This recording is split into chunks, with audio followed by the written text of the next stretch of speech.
Today I'm speaking with Reggie Kray, a man whose name became inseparable from London in the 1960s.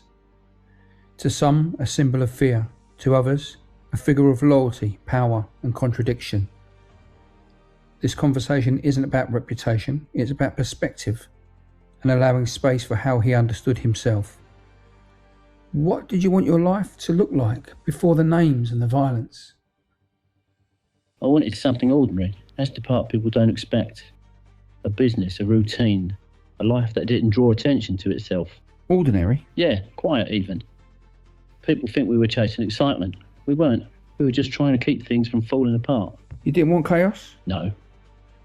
Chaos makes everything unpredictable. Once things start moving too fast, you stop thinking about where you're going and focus on keeping the balance. When you say you're holding things together, what do you mean? I mean, keeping everyone calm. Right. Keeping situations from tipping over. You convince yourself you're doing something necessary. Because once you believe in that, you don't question it anymore. You don't ask whether it's right, only whether it's working. You were often called the reasonable one. Did that make you safer or more responsible? It made me responsible. Being reasonable doesn't protect you. It puts you in the middle. You become one of those things. Smooths things over. Makes decisions. Sound acceptable. So you were steady in the room? That's right. If something was to go tip, it would usually be my job to stop it. Not because I was stronger, because I was expected to be calmer. Did that ever feel like control though? At the time, maybe. But looking back, it wasn't control, it was obligation. Yeah. Once people rely on you to keep things steady, you don't get to step away. You're useful right up until you're trapped. At some point, things stop feeling manageable. Yeah, that's usually when you realise you've been telling yourself a story for too long.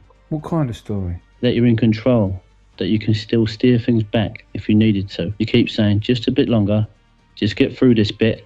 And did you know when that stopped being true? I knew. I just didn't want to accept it. There's a difference.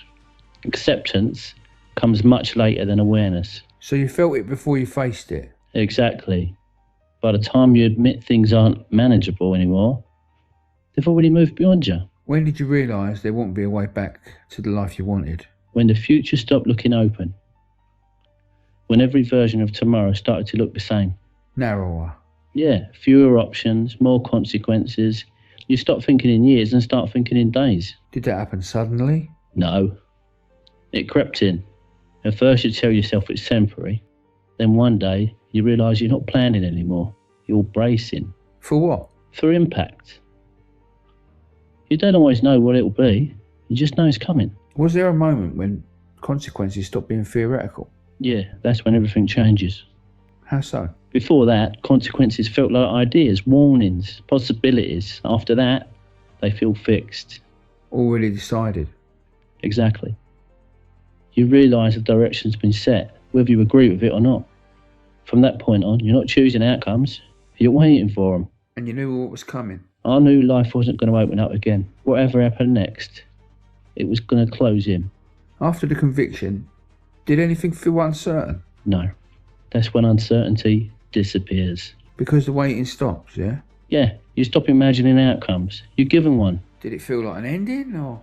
It felt like a narrowing. Life didn't end, it became smaller. I mean, it's a big change. Everything important happened inside your own head after that. And the man you were before? He didn't disappear.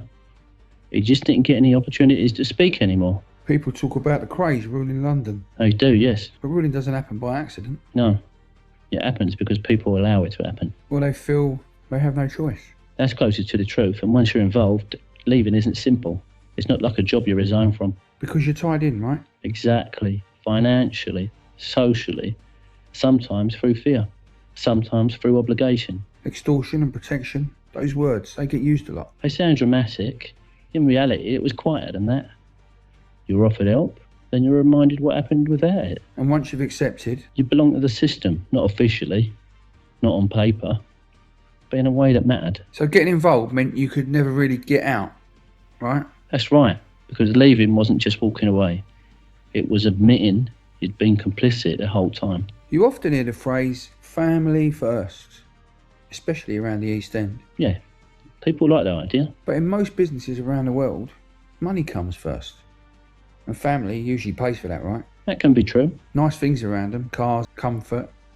But the business, the competition, the notoriety, that's what really gets fed. You're talking about attention as much as money. I am. The clubs, the stars, the profile. And then, of course, the organised side of it. Family doesn't stand a chance against that, not when the work never switches off. So family first just becomes a story people tell themselves. Sometimes it's said to justify things that were already happening, you know?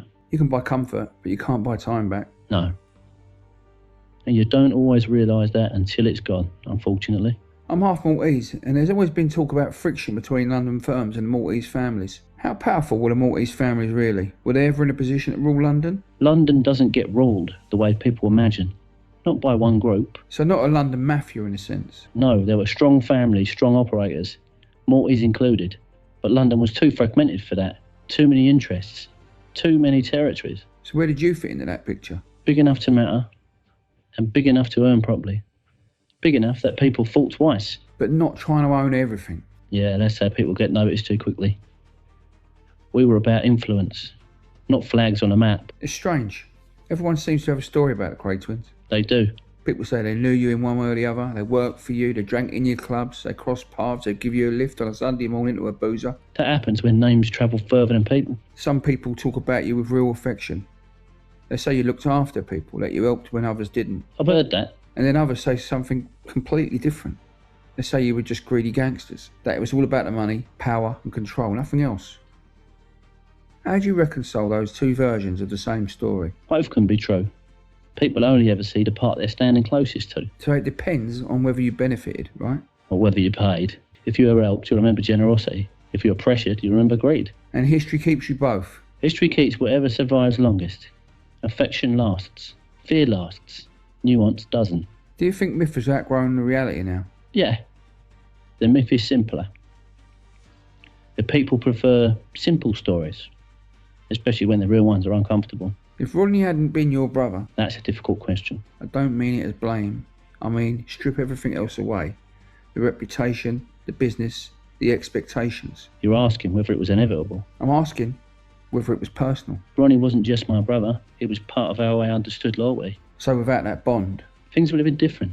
I can say that honestly. Different how? I would have had more room to step away, more space to choose myself instead of the situation. I see, so the path wasn't fixed. No. But once family's involved, choice feels heavier. Walking away doesn't feel like leaving a job. It feels like abandoning a part of yourself. And you stayed? Yeah.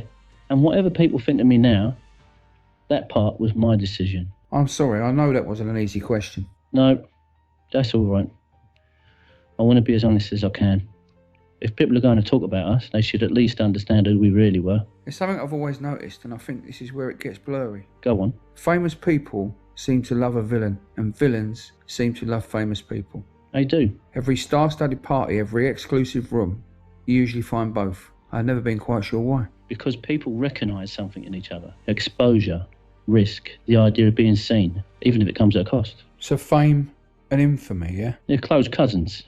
People treat them like opposites, but they ain't. They're twins, really. Different reputations, same hunger. And once you've tasted that... It's hard to go back to being ordinary. Whether you're loved or feared, your tension has its own gravity. Thank you for being honest with me today.